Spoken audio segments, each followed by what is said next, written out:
Hello, నేను శేషరావు. మంత్రాలకు చింతకాయలు రాలతాయా? రాలవని చెప్పి చాలామంది అంటుంటారు. కానీ కేసీఆర్ గారు మాత్రం మంత్రాలకు పదవులు రాలిపోతాయని చెప్పి నిరూపించినటువంటి సందర్భాలు అనేక ఉన్నాయి. అందుకే ఆయన పూజలను నమ్ముకుంటూ ఉంటారు, ఆయన సెంటిమెంట్ని నమ్ముకుంటూ ఉంటారు. ఆ రెంటిని నమ్ముకొని ఆయన సుదీర్ఘ కాలం పాటు రాజకీయాలు నడిపారు. 40 ఏళ్లకు పైగా ఆయన సుదీర్ఘ రాజకీయాన్ని మనం గమనిస్తే, ప్రత్యేకించి 2014 నుంచి మనకు పూజలు, పునస్కారాలు, యాగాలు ఇవన్నీ కూడా కనిపిస్తుంటాయి ఆయన రాజకీయ జీవితంలో. 2014లో కేవలం 63 మంది ఎమ్మెల్యేలను గెలుచుకొని ఆయన ప్రభుత్వాన్ని ఏర్పాటు చేశారు తెలంగాణలో.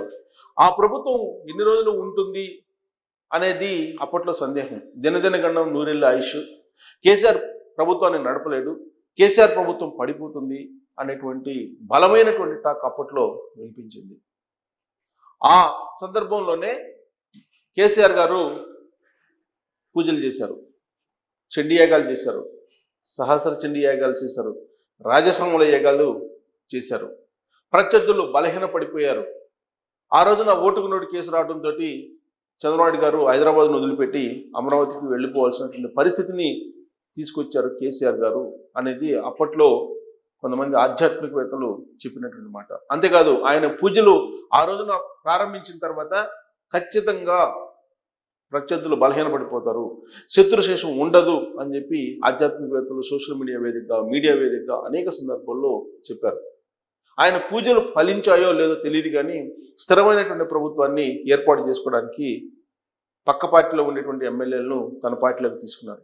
ప్రత్యేకించి తెలుగుదేశం పార్టీలో ఉండేటువంటి ఎమ్మెల్యేలను ఆయన ఆపరేషన్ ఆకర్ష్ ద్వారా టీఆర్ఎస్ పార్టీలోకి తీసుకున్నారు. దాంతో 5 ఏళ్ల పాటు ప్రభుత్వాన్ని నడిపాడు. అయితే అనూహ్యంగా 2018లో ముందస్తు ఎన్నికలకు వెళ్ళారు. 2019లో జరగాల్సినటువంటి ఎలక్షన్లకి ముందస్తు ఎన్నికలకు వెళ్ళారు. ఆ ముందస్తు ఎన్నికలకు వెళ్ళడానికి కూడా సెంటిమెంటు, పూజలే కారణం. అలాగే గ్రహస్థితి, వీటన్నిటిని గమనించిన తర్వాత ఆయనకి ఉన్నటువంటి కొంతమంది ఆస్ట్రాలజిస్టులు చెప్పిన దాని ప్రకారమే ముందస్తు ఎన్నికలకు వెళ్ళారని అప్పట్లో వినిపించినటువంటి మాట.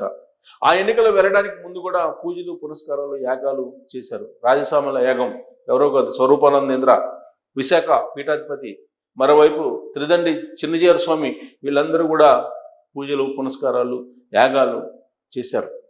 2018 అసెంబ్లీ ఎన్నికల్లో రెండోసారి ముఖ్యమంత్రి అయ్యారు కేసీఆర్ గారు. సీన్ కట్ చేస్తే ఇద్దరు స్వామీజీలకి పూలాభిషేకం చేశారు. పూలాభిషేకం చేసి ఆ పూజలు, పునస్కారాల కారణంగానే గెలిచానని చెప్పి ప్రజలకి ఒక సందేశం కూడా పంపించారు కేసీఆర్ గారు.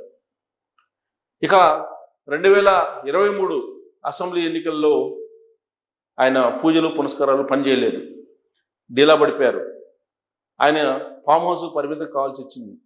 అయితే ఎప్పటి మాదిరిగానే 2014 ఎన్నికల తర్వాత, 2018 ఎన్నికలకు ముందు, 2024 ఎన్నికలకు ముందు, 23 ఎన్నికలకు ముందు కూడా పూజలు చేయించారు, యాగాలు కూడా చేయించారు.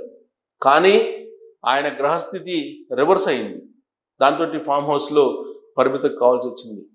లేదంటే భారతదేశంలోనే అగ్గి రాజేసి ఉండేవాడిని అని చెప్పి ఆయన ఈ మధ్యలో వ్యాఖ్యానించారు కూడా. దేశవ్యాప్తంగా అగ్గి రాజేసేవాడిని, కానీ తెలంగాణ సమాజం, తెలంగాణ ప్రజలు ఓడించారు, లేదంటే భారతదేశం మొత్తాన్ని కాల్చేసి ఉండేవాడిని అని చెప్పి ఆయన ఈ మధ్యకాలంలో చేసినటువంటి వ్యాఖ్యలు. కానీ గ్రహస్థితి కలిసి రాలేదు, ఆయన పూజలు కలిసి రాలేదు, ఆయన యాగాలు కలిసి రాలేదు. 2023 అసెంబ్లీ ఎన్నికల్లో రేవంత్ రెడ్డి గారు కాంగ్రెస్ పార్టీని అధికారంలోకి తీసుకురాగలిగారు. రేవంత్ రెడ్డి గారు సీఎం అయ్యారు. ఆ రోజు నుంచి కేసీఆర్కి కౌంట్ డౌన్ స్టార్ట్ అయింది. ఆయన ఓడిపోవడంతో కింద పడ్డారు, హాస్పిటల్ పాలయ్యారు. హాస్పిటల్లో ఉన్నటువంటి కేసీఆర్ గారిని వెళ్ళి పలకరించి రేవంత్ రెడ్డి గారు మరింత పొంగదీశారు ఆయన్ని మానసికంగా. కానీ ఇప్పుడు తాజాగా జరిగినటువంటి పరిణామాలు అనుకూలంగా ఉన్నాయని చెప్పి ఆయన భావిస్తున్నారు. దానికి కారణం ఏంటంటే, కరెక్ట్గా 4 రోజుల క్రితం ఆయన మనవడితోటి చేసినటువంటి పూజలు బయటకు వచ్చాయి. దానికి సంబంధించిన ఫోటోలు బయటకు వచ్చాయి. ఫామ్ హౌస్లో మనవడి చేత ఒక మొక్కను నాటిస్తూ ఆయన పూజలు, పురస్కారాలు చేయిస్తూ ఉన్నటువంటి ఫోటోలు కొన్ని సోషల్ మీడియాలో వైరల్ అయ్యాయి. ఆ పూజలు జరిగినంతకాలం కూడా ఆ ఫామ్ హౌస్ దగ్గరికి ఎవరిని రానివ్వలేదు అని చెప్పి చుట్టుపక్కల ఉండేటువంటి వాళ్ళు మాట్లాడుకున్నటువంటి సందర్భాన్ని మనం విన్నాం. రాత్రి వేళల్లో కొన్ని శబ్దాలు వచ్చాయని చెప్పి కూడా అనుకుంటూ ఉన్నారు. అటువైపు ఎవరు వెళ్లకుండా నిషేధించారు. కానీ అక్కడ జరుగుతున్న పూజలు మాత్రం క్షుద్ర పూజలు అని చెప్పి కాంగ్రెస్ పార్టీ, బీజేపీ ఆరోపించింది. కేసీఆర్ గారు చేసిన పూజలు క్షుద్ర పూజలు అని చెప్పి చాలామంది చాలా సందర్భాల్లో చెప్పారు. ప్రత్యేకించి బండి సంజయ్ అనేక సందర్భాల్లో చెప్పాడు. తన మీద క్షుద్ర పూజలు చేస్తున్నారు కేసీఆర్ గారు అని 2023 ఎన్నికలకు ముందు చెప్పారు. రేవంత్ రెడ్డి గారు మీద క్షుద్ర పూజలు చేయిస్తున్నారని చెప్పి సంక్రాంతి దినాలలో ఆ సమయంలో చేయించారని చెప్పి కూడా ఇప్పుడు సోషల్ మీడియాలో వైరల్ అయినటువంటి న్యూస్ అప్పట్లో.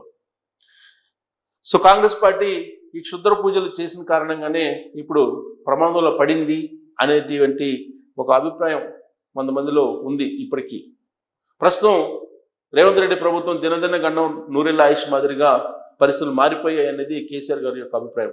అందుకే ఆయన గురువారం రోజు ఒక స్టేట్మెంట్ ఇచ్చారు.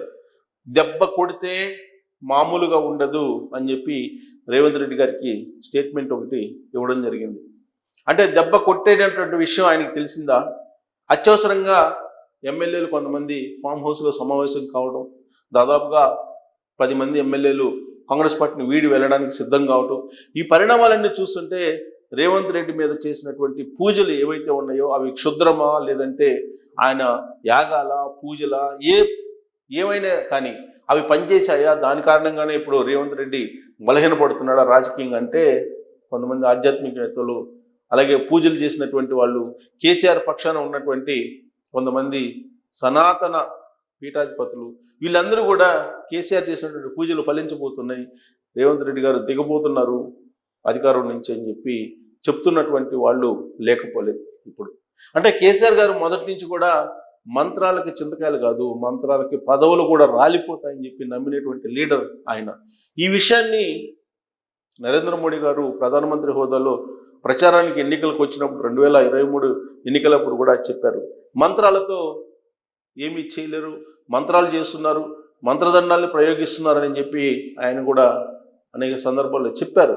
నరేంద్ర మోడీ గారు కూడా కేసీఆర్ గారి గురించి. అలా అని చెప్పి కేసీఆర్ గారు పూజలు చేయకుండా ఉన్నారంటే ఖచ్చితంగా పూజలు చేస్తున్నారు. కాకపోతే సంక్రాంతి వేళ, మకర సంక్రమణానికి ముందు ఆయన చేసినటువంటి పూజలు, అలాగే ఆయన మనవడు హిమాంశుని తీసుకొచ్చి పూజలు చేయించారని కూడా తెలుస్తుంది. దానికి కారణాలు లేకపోలేదు. సాధారణంగా 50 ఇయర్స్ దాటిన తర్వాత, అలాగే 60 ఇయర్స్ దాటిన తర్వాత అసలు ఎలాంటి పూజలు పనిచేయవు అని చెప్పి చెప్తూ ఉంటారు ఎవరైనా చేస్తే. కానీ 60 ఇయర్స్ దాటినటువంటి వాళ్ళ జాతకం కానీ వాళ్ళ యోగం కానీ వాళ్ళ పిల్లల మీద ఆధారపడి ఉంటుంది అని అంటున్నారు ఆధ్యాత్మికవేత్తలు. ఇప్పుడు కేటీఆర్ గారి వయసు కూడా 50+ అయిపోయింది, 55 దాటిపోయింది. కాబట్టి ఆయన మనవడి జాతకం మీద కేటీఆర్ గారు అలాగే ఆయన కేసీఆర్ గారి భవిష్యత్తు ఆధారపడి ఉంటుందనేది ఆధ్యాత్మికవేత్తలు కొంతమంది చెప్పారని చెప్పి బీఆర్ఎస్ పార్టీ వర్గాల్లో నడుస్తున్నటువంటి టాక్.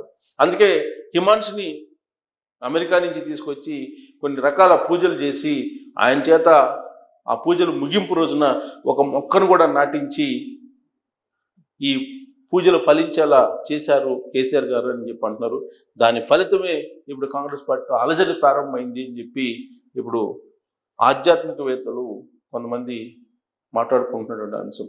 అంటే కేసీఆర్ గారు 2014లో పూజలు చేస్తే ఫలించాయి, 2018లో పూజలు చేస్తే ఫలించాయి, బట్ 2023 ఎన్నికలకు ముందు ఫలించలేదు. మరి ఇప్పుడు 2023 ఎన్నికల తర్వాత జరిగినటువంటి పరిణామాలు చూస్తే బీఆర్ఎస్ పార్టీ అసలు మనుగడే సాగించలేదు అనేటువంటి పరిస్థితుల్లో ఇప్పుడు కాంగ్రెస్ పార్టీ ఇబ్బందుల్లో పడడానికి ఆయన చేసినటువంటి పూజలైనా అవి క్షుద్ర పూజలు అని చెప్పి బీజేపీ అంటుంది, కాంగ్రెస్ పార్టీ అంటుంది, సాక్షాత్తు నరేంద్ర మోడీ గారే అంటున్నటువంటి పరిస్థితుల్లో మరి ఆయన చేసినటువంటి పూజలు ఫలమే ఇప్పుడు కాంగ్రెస్ పార్టీని ఇబ్బందులకు నెడుతున్నాయా? ఈ పూజలు పునస్కారాలు మంత్రాలను నమ్మాలా?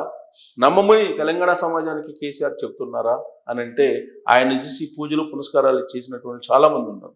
మరి ఆయన సెంటిమెంట్ని తెలంగాణ సమాజం మీద రుద్ది దాని ద్వారా మళ్ళీ అధికారంలో రావాలనుకుంటున్నారనే దాని మీద కామెంట్ రూపంలో మీ అభిప్రాయం తెలియజేయచ్చు.